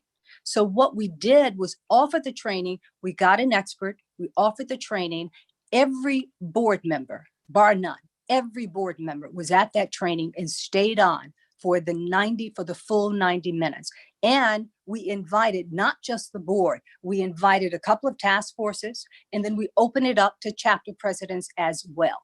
Then we made the recording available and encouraged every chapter to play the video and to have a session to talk about it. Why? Maybe it's not happening in one chapter, but I can tell you that there have been some incidents across this country in some of other chapters, and I want to make sure that everybody feels safe. And furthermore, if there are any concerns, if there are any questions, if there are any issues, I want you to personally call me, ask me, because I will tell you, I'm not going to put up with it. And I will make sure that there is some kind of action that is taken, because we now have a new code of conduct. And that code of conduct says that we will not tolerate people being harassed, even in social media. We haven't had an in-person, but definitely, would not 10 be. seconds. And that we will go so far as to bar that person from social media and go so far as to perhaps take action and not allow that person to participate in NABJ functions. That's how serious we are. That's in writing, because that's important to let our members know we will have a safe space for everybody in this organization. Thank you.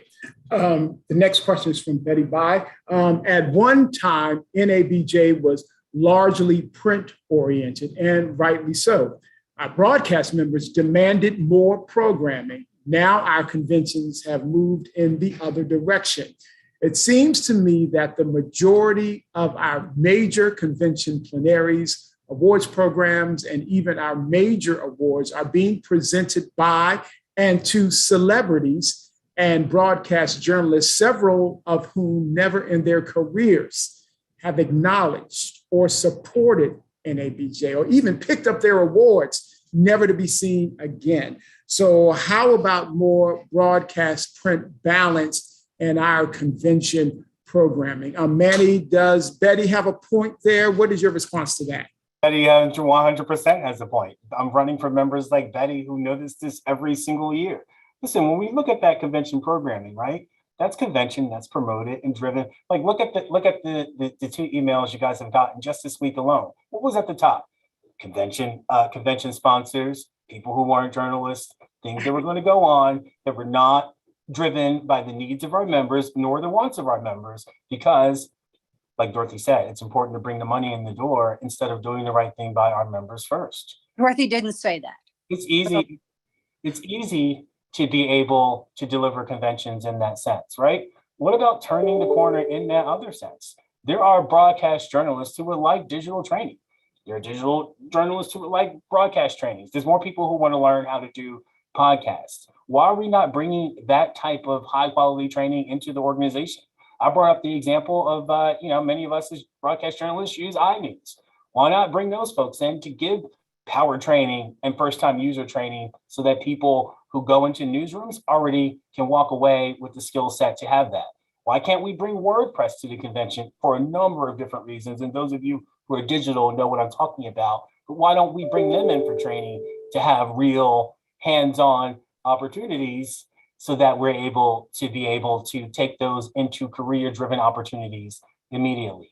These things are easy, but again, I think it's a leadership that's not focused on membership nor on their needs primarily, is why we end up with the panels and the promotions that we have.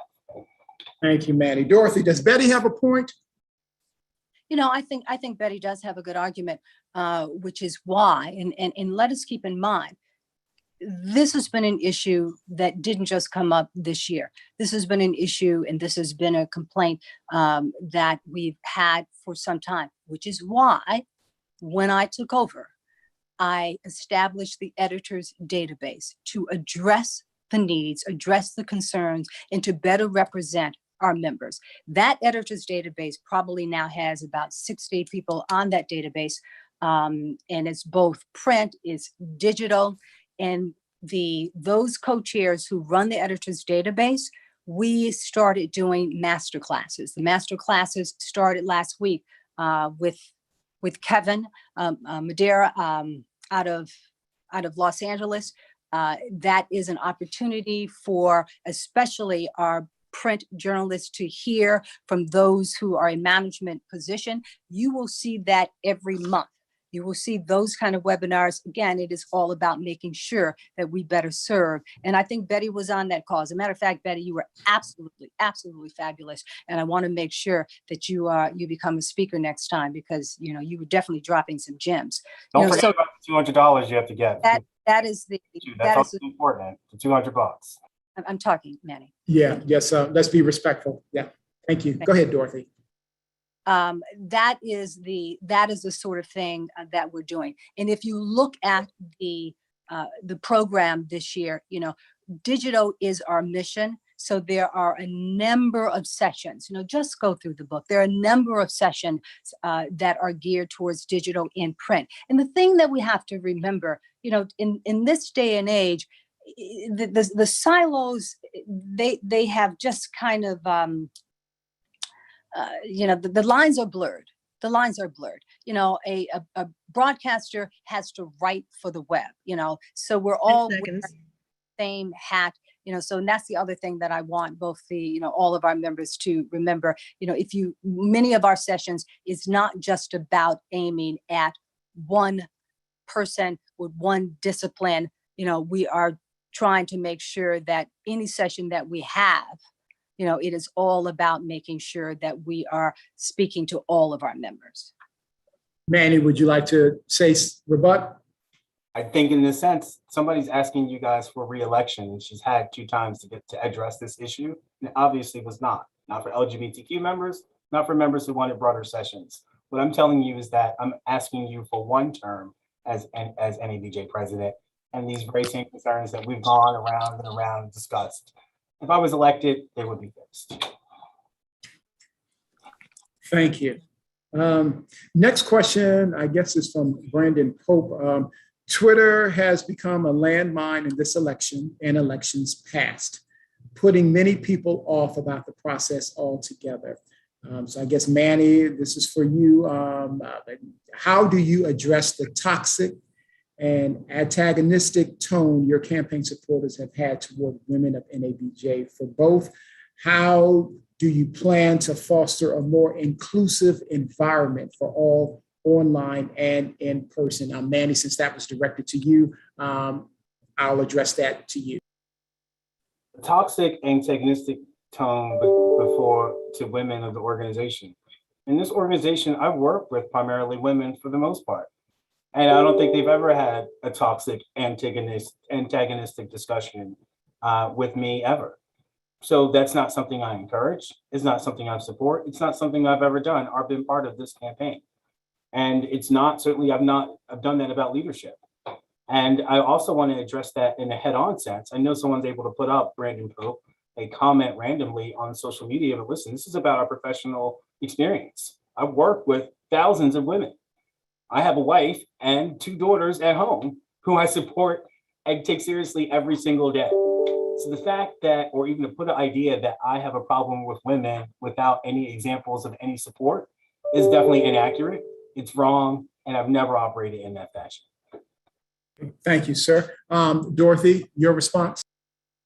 I have been personally attacked on social media by Manny's supporters. And I have seen Manny retweet and like those attacks. It has been very hurtful to me. It has been embarrassing, some of the things that we have seen on Twitter to our organization. It has been offensive. And, at some point, I wish that Manny would say enough and not instead show support. You talk about what we want to do going forward. During the last treasurer's race, it was also very ugly. A few months ago, I reached out to the organizers of the Me Too movement because they have a program where they talk about value. And, I sometimes I feel like our members, quite honestly, need to be reminded of the importance of respect. Some of them, in the importance of bringing value to every member. So, I'm having that conversation about, how do we address this going forward? And so I'm looking at some experts who can help me address this issue. I don't pretend to know all the answers now. What I do know is that it is very hurtful and it is very painful. And, I to have my opponent not really say anything is disheartening. Manny, you have something to say now about that allegation? Dedrick, she's talking about one specific person who's Dorothy has had an ongoing beef with that happened before my campaign and went on before it. And listen, personally, and so we're talking about this in a public sense, right? I have tried to advocate on this behalf to try to be a moderator in this particular situation and that beef between them before. Dorothy's not transparent in the sense that she's also done things too. This is a board member that we sent to do a presentation at the Millennial Media Summit, who she literally cursed out at an NABJ event. That was unfair. This is a person that she actively campaigned against. Before they were even certified as a candidate, had another board member call to offer me a position on the board if I would to help not certify that candidate or encourage that person not to be able to run. So in the sense that Dorothy has a personal beef with somebody who is an independent journalist who has their own Twitter feed, and to call me out that I am not going over to censor somebody or to make them shut up on her behalf is absolutely unfair. So when she says supporters and tweets and other issues, absolutely none of those things have come from my 10 seconds. If you look at my Twitter feed, and even the way I've addressed this Dorothy and discussed with Dorothy in this forum and in private forums, I've always treated her with dignity and respect because it's the way I like to be treated. So let's not pretend that this is some broad-based issue that's hurting Dorothy's feelings, because Dorothy's in an active fight with someone. She's done things. Manny, time's up. They have to address that. It's not Manny Smith. Dorothy, would you like to respond? My concern is for the reputation of this organization, and what we're seeing on social media is not a good look, and I just, I wanted to stop. That's all I ask. And, the person that he's mentioning, I've asked him to stop. I've asked, I even brought in founders to act as mediators so we could have a conversation. And we met 2 or 3 times so we could come to some agreement. And I practically begged him to stop. And I've not, this is what I've seen. This is what I've seen. So, So if you can respond on that, because again, yes, real quickly. I've been quiet about this before. That mediation session with founders generally found that the person that she's discussing was not necessarily wrong. They've actually asked Dorothy to address several corrective Wait a minute, Dorothy. Go ahead, man. That have not been done. And relating her to conflate this and to hurt the members of PABJ and to drag the national organization in this form into that personal discussion is exactly the things they've asked Dorothy not to do. And here we are once again. She knows what this is about between them. I don't understand why we have to waste members' time, hurt other members, and keep bringing this up in this form as she's a victim when she's actually attacking and starting issues with this other member. This is not an NABJ issue. It's not a PABJ issue. It's between her and this one other person, and they need to address it. And the founders gave you some recommended measures in order to be able to do that. If you do those, maybe that will start to solve some of those issues. Okay, we're going to wrap this up. Dorothy, your last response. The information that he's saying is about, the founders found some things that I should do. That's wrong. But the most important thing to point out is this was a question that one of our members asked. So this is a question that the reason we're talking about it now is because it was asked. And any question that was asked, I think it's important for us to answer. And let me just point out and let me say to the Philadelphia chapter, and I've said to them time and time again, this is a chapter that, I absolutely adore. There are probably 5 or 6 people from the Philly chapter who are either, the head of a task force, involved in programming, just because they do great work, and I love them dearly. My daughter graduated from Penn. I spend so much time in Philly. So I just want, the chapter to understand and to make it clear, this is not at all about the chapter. As Manny said, this is about one person, but this person, has just kind of, made some things difficult. The question was asked. And I think it's important for us to answer that question. That's why we're talking about it here. Okay. All right, then. Thank you so much. The next question comes from Davion Ross. I guess, what is the process for NABJ members becoming employed? And what are the candidates' role in getting members employed? We'll start with you, Dorothy. What is the process for NABJ members being employed, and what are the candidates' role? What is your role in getting members employed? I think, when you talk about employment, it's the process is, just to make sure that we make the opportunities available.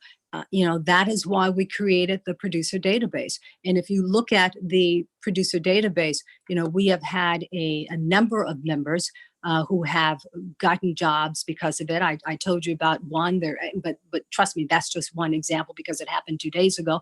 It's the same thing with making the editor database and making those databases available for our members and making them available for news managers to have that direct access. It's about making sure that we put out the information about the Career Center, and we encourage news managers rather, to put the jobs on the Career Center. It's about holding regionals. And in the past, when we were in person, we would hold regionals and do job fairs at every regional. It's about what you see this week at NABJ, making sure that we have nearly 100 recruiters from various companies available to our members, and setting up a time and setting up different meetings from 9 o'clock in the morning to 9 o'clock at night. It is about just making sure the opportunity is there for our members, and that's what any candidate should do. Thank you, Dorothy. Manny, what is your response to what is the candidate's role in getting members employed?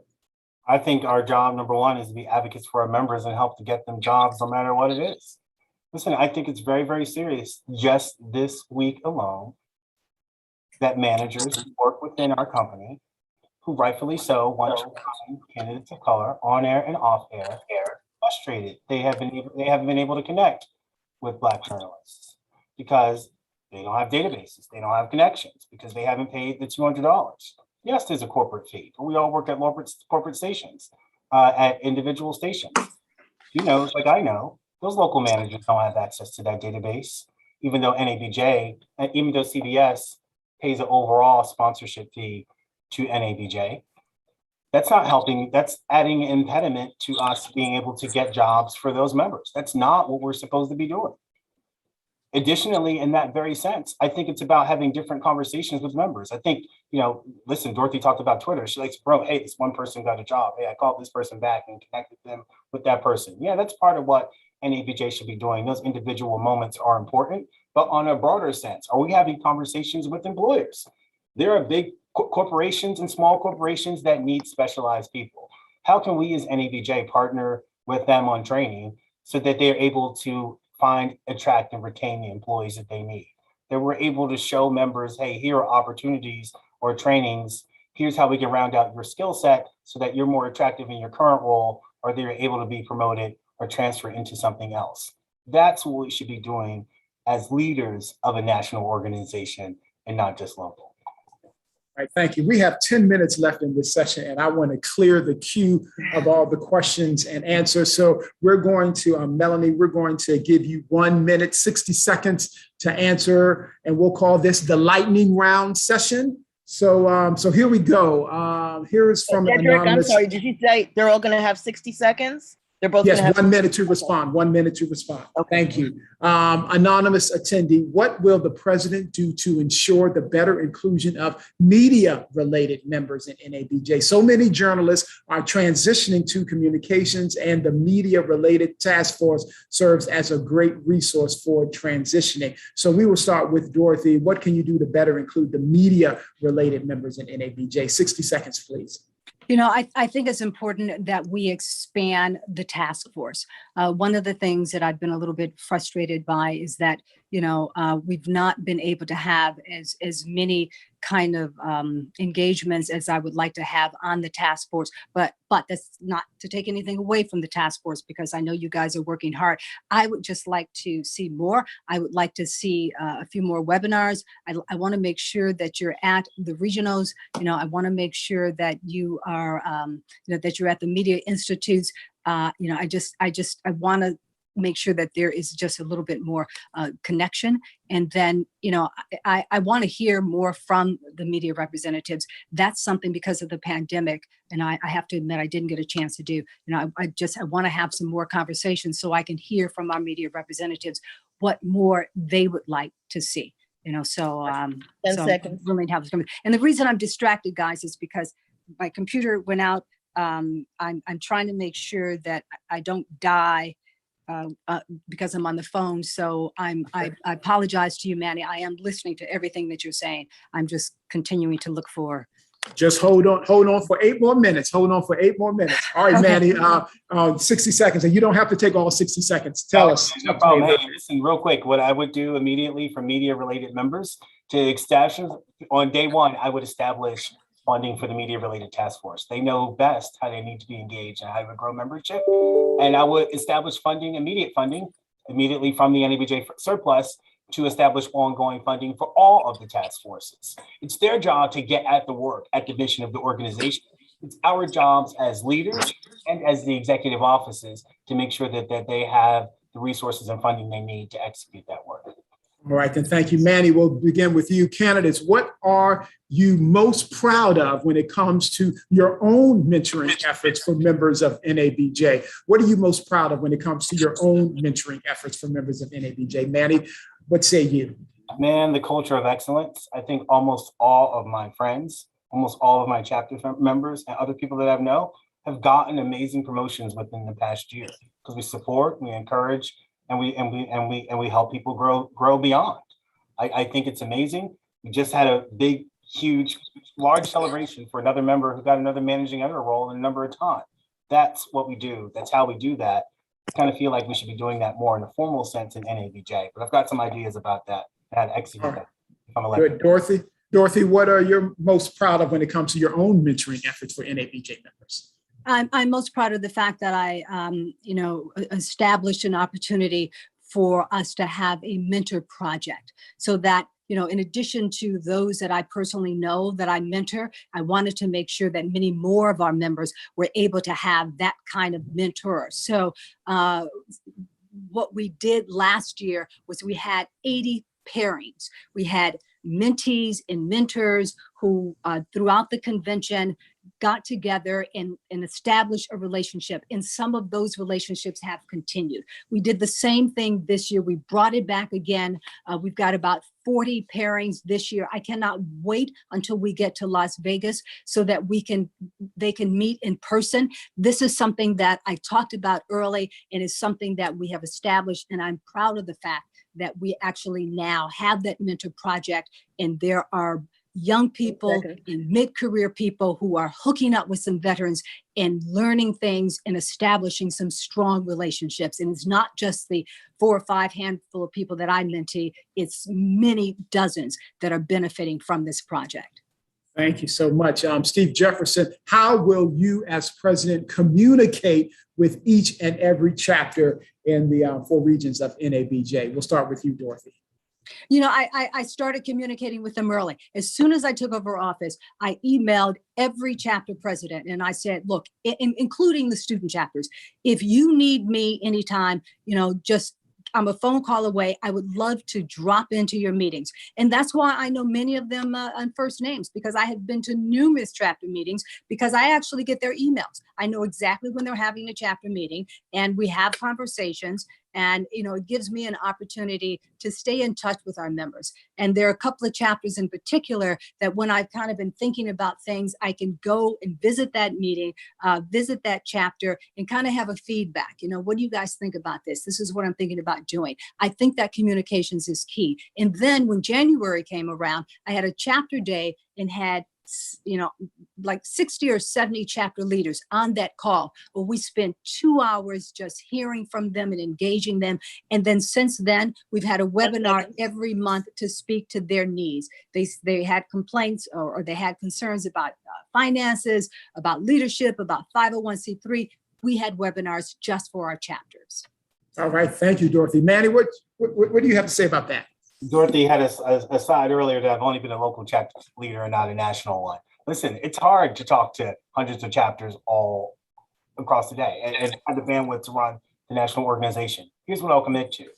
I'm going to commit to empowering our regional leaders and making sure our regional directors who are elected and making sure that they are empowered to give direct answers and empower direct solutions for each and every one of those chapters.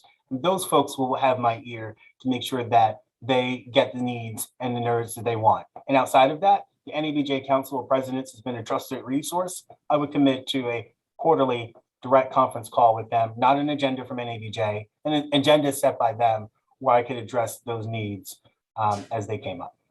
All right, then. And our last question from Anthony Bailey. What is the first thing, numero uno, what is the first thing you would do if elected? What's the first thing you're going to do? We'll start with you, Manny. I would use the NABJ surplus to give a year of free membership to student members. Dorothy, what's the first thing you would do if elected, re-elected? I have a long list of things to do, but one of them is a report card. I want to know exactly how many managers are out there. I want to know who they are. It basically is advocacy. We're going to go to the top and find out just who's working, where are you working, and get this report card out and collect this data so that we can begin to have numbers behind the push. When we say we want to see more Black managers, we can say you only have this number and this is why it's important for you to bring more in. For me, it is all about advocacy. That's at the top of my list. Thank you so much for a healthy discussion and forum. We're going to end this with 1 minute closing response. Since we started with Dorothy Tucker at the beginning, we're going to start with Manny. Please give us your 1 minute closing statement. My platform is simple. It's not about personally disliking someone. This is about disagreeing on the direction of NABJ and making sure that members are first. And if you elect me as leader, I've got a track record of being able to do that. Obviously, I've got the passion to be able to do that. And listen, NABJ can be different. It could be different starting tomorrow if you vote for me. So listen, I look forward to being president. I appreciate you guys elevating these ideas. I appreciate all of the members who have felt lost and felt like the organization has not embraced them or supported them in the ways that are needed. No matter which way this election turns out, you still have a voice. I'm going to continue this journey, and I'm going to continue advocating and making sure that this board is held accountable. Thank you, Manny. Dorothy Tucker, your 1 minute closing statement. All right. Well, I just want to take a moment to thank the NABJ family. Thank you for continuing to support this organization, for joining our webinars, for attending the conferences and the conventions. Thanks to the chapters for getting creative and keeping our members engaged. A heartfelt appreciation to those who worked on the producer and editors database, the Entrepreneur Network, the NABJ Media Network, and the numerous other projects I have. You guys know I have many of them. I need your vote to continue the work. To those who have raised concerns and questions during this race, let me remind you that throughout my tenure, I have listened to our members, I have responded with solutions, and I will take care of you. I hear you and I will take care of you.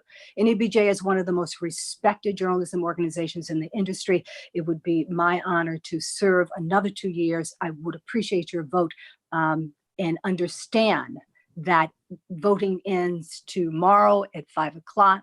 Please, please, please cast your vote. Thank you. Thank you. Thank you, Dorothy Tucker, and thank you, Manny Smith. Before we wrap up, please, as the election wraps up tomorrow at 5 p.m. Eastern Time, the election ends tomorrow, Friday at 5 p.m. Eastern Time. Now, how to vote? You should check your emails for the necessary link. Please, if you have not received the email, please check your spam. Remember, you have to been a member of NABJ by July 1st in order to vote. And the results will be announced at a 6 p.m. press conference that will happen tomorrow at 6 p.m. Eastern Standard Time. Thank you so much to all the candidates. Thank you for stepping up to serve. We appreciate your time and enjoy the rest of the convention. Thank you. Nice work. Thank you, Dedrick. NABJ.